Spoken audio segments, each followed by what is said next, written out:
Bonjour à tous et bienvenue dans le 12h30 de RTI2, la chaîne la plus proche de vous. À la une de l'actualité, nous irons dans la ville de Jacquesville à la découverte du village de Tiagba, un village sur pilotis pour notre rubrique Escale 225. Et puis hors de chez nous, le crash d'un avion a fait au moins 68 morts au Népal. Encore merci à vous d'être en notre compagnie sur RTI2. Les maisons sur pilotis, c'est-à-dire des habitations ayant le pied dans l'eau, on en trouve en Côte d'Ivoire, précisément à Tiagba, dans la sous-préfecture d'Atoutou, département de Jacquesville, région des Grands Ponts, au sud-est du pays. Un village sur une île qui attirait les touristes. Théodore Zouzou, Joël Gossé, Kader Bachil et Eliane Nguesson se sont rendus sur cette île pour nous faire découvrir ce village avec ses nouvelles réalités. C'est une animation particulière qui accueille les visiteurs dans ce nouveau quartier d'un village du département de Jacquesville.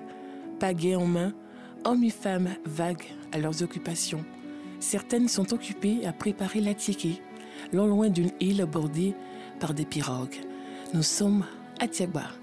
Dans ce quartier né de la volonté des habitants d'agrandir le village, tous les déplacements entre le village d'origine et son extension se font en pirogue. Chaque famille, chaque personne a sa pirogue.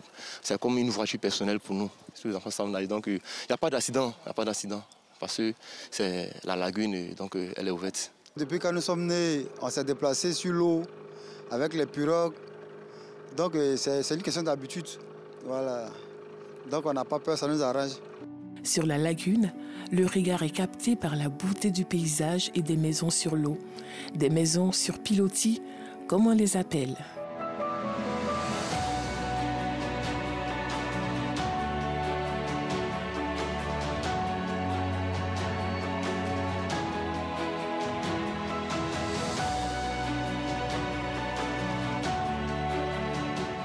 Je suis fière de mon village, parce que c'est le seul village où il y a les maisons sur pilotis.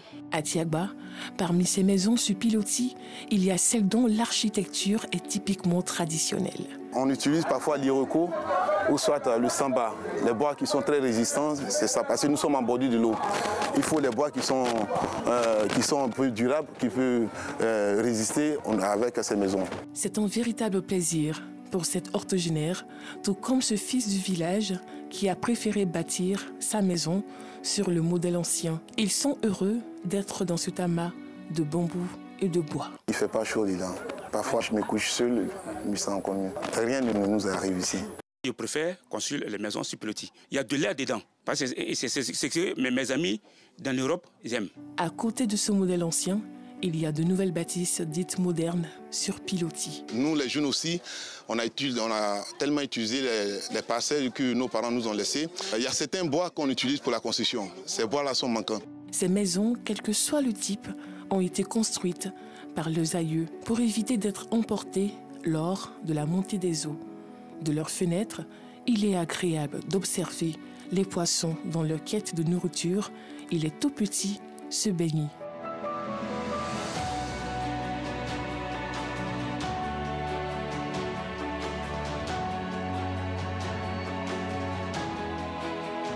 Un autre élément attire l'attention dans les cours. Construites aussi sur pilotis, les taras, une sorte de longue table faite de bambou, sont dressées dans la cour. Elles jouent un rôle important pour ces lagunaires.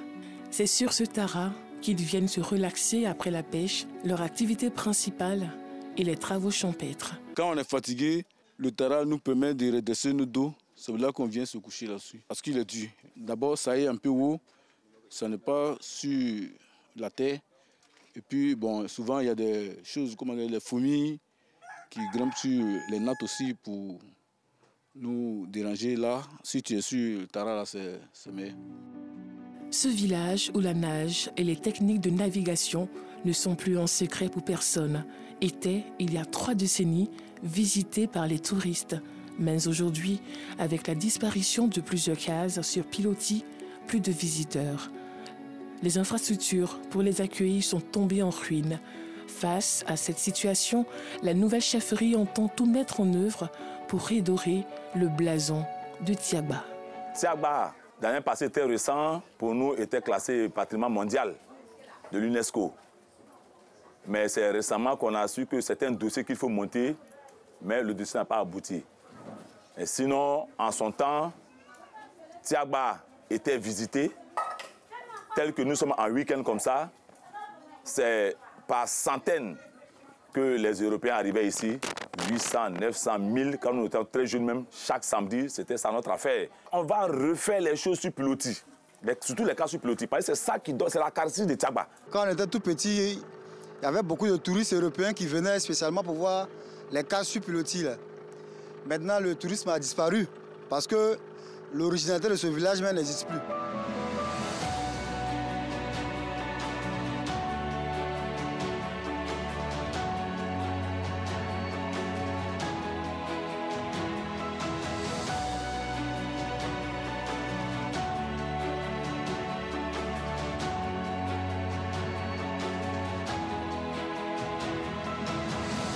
Ce village de la sous-préfecture d'Atoutou, dans le département de Jacquesville, est l'une des rares bourgades à avoir des maisons sur pilotis en Côte d'Ivoire.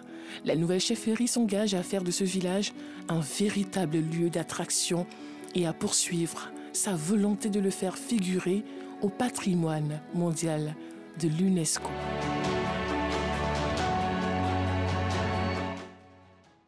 Retour à Abidjan où cela fait désormais 40 ans qu'ils vendent du café, communément appelé café Abouki, dans la commune du Plateau. Ouedraogo et Yacouba alias Moussa Café est un visage connu des travailleurs de cette commune administrative. Pour célébrer donc ses 40 ans dans la vente de café, ses fidèles clients lui ont rendu un vibrant hommage d'une manière assez spéciale ce vendredi 13 janvier 2023 dans la dite commune Aboulaziz Guira et Joël Gossé. Dans la commune du Plateau, c'est une référence dans la vente de café.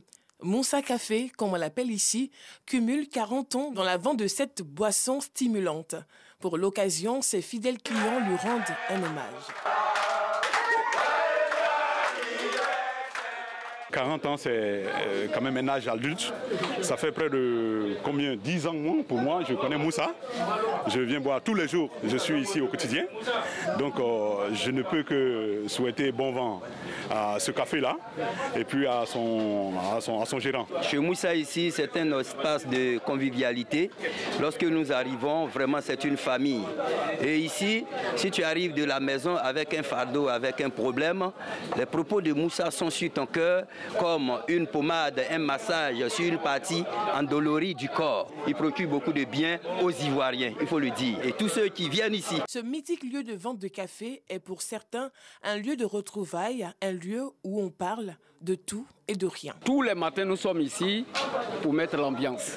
Et au sortir de là, il y a la joie, il y a la gaieté, il y a les retrouvailles. Et c'est cela qu'aujourd'hui, nous célébrons les 40 ans de Moussa. Nous lui disons merci. Parce que quand tu viens chez Moussa, tu sors regardi, requinqué. Le cœur de Moussa à 40 ans aujourd'hui, vraiment, c'est un grand jour, c'est un événement à féliciter. C'est un coin, un espace très chaleureux, tout le monde y vient, on boit le café, on parle de tout, de rien, on s'amuse, on rit. L'histoire de Ouedraogo Yacouba, alias Moussa Café, avec la commune du Plateau remonte à 1973. Aujourd'hui, il se dit reconnaissant pour tout ce que ce métier lui a apporté. Vendre café au Plateau, 40 ans, en tout cas moi, c'est un honneur pour moi. Parce que j'ai appris ça auprès de mon grand frère. Si on veut voir depuis 1973, mais c'est en 1983 que moi j'ai pris... Je suis devenu patron pour moi-même. Et j'ai resté là jusqu'en 2023. Ce travail-là, ça m'a vraiment porté beaucoup de choses. Parce que tous mes enfants sont nés dans ce travail. J'ai eu des amis, j'ai eu beaucoup de choses dans ce travail-là. Pour célébrer ses 40 années au service de ses clients, Ouedraogo Yacouba leur a offert gracieusement du café, de quoi réjouir tout le monde. D'Abidjan, rendons-nous tout de suite à Bouaké où en religion, nous parlons de prière pour la paix et la cohésion sociale avec Soro Corona de RTI Bouaké. L'église Mission Assemblée glorieuse du Saint-Esprit du quartier Air France à Bouaké sensibilise à la paix et à la cohésion sociale. Un culte d'action de grâce a donc permis à l'orateur du jour d'inviter les fidèles chrétiens à œuvrer davantage au renforcement d'un climat de quiétude à Bouaké et dans le pays. Nous témoignons la bonté de Dieu et la grâce de Dieu sur la Côte d'Ivoire. Parce que nous savons que partout dans la nation, la Côte d'Ivoire est en chantier. Nous bénissons ils sont les seigneurs. Pour les initiateurs, il s'agit de contribuer à la stabilité sociale de la ville de Bouaké. C'est une année d'étonnement de gloire et que je souhaite cela à tout Ivoirien et tous ceux qui vivent sur le sol ivoirien qui ont connu, et surtout à Bouaké, qui ont connu vraiment les difficultés. Je veux que cette année soit une année d'étonnement. Ce culte d'action de grâce de l'église Mission Assemblée Glorieuse du Saint-Esprit s'inscrit dans le cadre de la célébration de la première édition de la fête de moisson de la dite église. Occasion pour les différents intervenants de souligner l'importance de moissonner afin de bénéficier de la grâce divine. En sport, la Côte d'Ivoire a entamé hier le championnat d'Afrique des Nations, CHAN 2022, du mauvais pied. Dans un show derby sous-régional, les éléphants de Côte d'Ivoire sont tombés sur un court score d'1-0 devant les Lions de la Teranga du Sénégal. La prochaine sortie des éléphants locaux est prévue le 18 janvier prochain. Arsène Kouassi et Jean-Sylvain Rousseau nous font le compte-rendu. Le derby entre la Côte d'Ivoire et le Sénégal a tenu toutes ses promesses. Dans une rencontre pleine d'intensité, les deux équipes ne se sont pas accordé le round d'observation. Avec l'ambition de démarrer la compétition par une victoire, les éléphants et les lions se rendent coup pour coup, sans toutefois parvenir à trouver la faille avant la fin des 45 premières minutes. À la reprise, les Sénégalais prennent le jeu à leur compte en se procurant plusieurs opportunités. Mais à force de subir, la Côte d'Ivoire finit par concéder un pénalty, heureusement repoussé par le portier Foli Charles Ayayi. Échéance retardée. Sur ce coup franc, Moussa Ndiaye se voit refuser le but avant d'être finalement validé par la VAR. Malgré le sursaut d'orgueil des éléphants, ils ne parviennent pas à rétablir la parité. Le Sénégal assure l'essentiel et prend la tête du groupe B après le nul 0-0 entre la RDC et l'Ouganda. Logée à la dernière place du groupe, la Côte d'Ivoire devra se relancer lors de sa prochaine sortie face à la RDC le 18 janvier. Et toujours en sport, retour à Abidjan ici où ils étaient environ 500 sportifs à prendre d'assaut le jardin botanique de Bingerville. Les amis du dimanche ont profité de la célébration de leur 16e anniversaire pour brûler des calories à travers des séances de fitness et plusieurs activités physiques en présence de Moyabi Diabaté et Patrick Dadier du service des sports. Jardin botanique de Bingerville, théâtre de la célébration du 16e anniversaire des amis du dimanche. Entouré de ses collaborateurs, le président du club Trèche Loisirs, Ali Thiro, donne le top départ de 2 parcours de santé. En petit groupe et sans chrono, les randonneurs, avec à leur tête plusieurs membres du conseil municipal de la mairie de Trècheville, ont testé leur endurance sur le parcours de 5 km.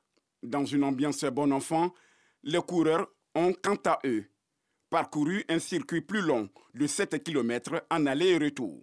Le rendez-vous dominical, ce n'est pas un rendez-vous de compétition. C'est pour permettre à nos populations de faire des activités physiques. Après les différents parcours, coureurs et randonneurs ont ensemble effectué une séance de fitness et d'étirement afin de soulager les muscles. Pour bien vivre, il faut pratiquer le sport. Éliminer tout ce que nous avons mangé, toute la graisse, toutes les maladies, tant soit peu, qui est en nous. C'est pour cela que nous pratiquons le sport tous les dimanches. La grande attraction de la journée qui a tenu toutes ses promesses a été la coupure du gâteau, commémorant les 16 ans d'existence de cette association. Nous vous le disions en titre, selon la police, un avion de la compagnie Yeti Airlines avec 72 personnes à bord s'est écrasé au Népal ce dimanche matin et le bilan humain vient de passer ce midi de 29 à 68 morts. Et pour terminer, au Pérou, l'état d'urgence a été décrété depuis hier samedi à Lima et plusieurs autres régions en raison des manifestations contre la présidente Dina Boluarte qui ont fait au moins 42 morts. Encore merci à vous. Alassane Trabo-Parguin sera à votre service ce soir à 19h30 sur RTI2, la chaîne la plus proche des populations.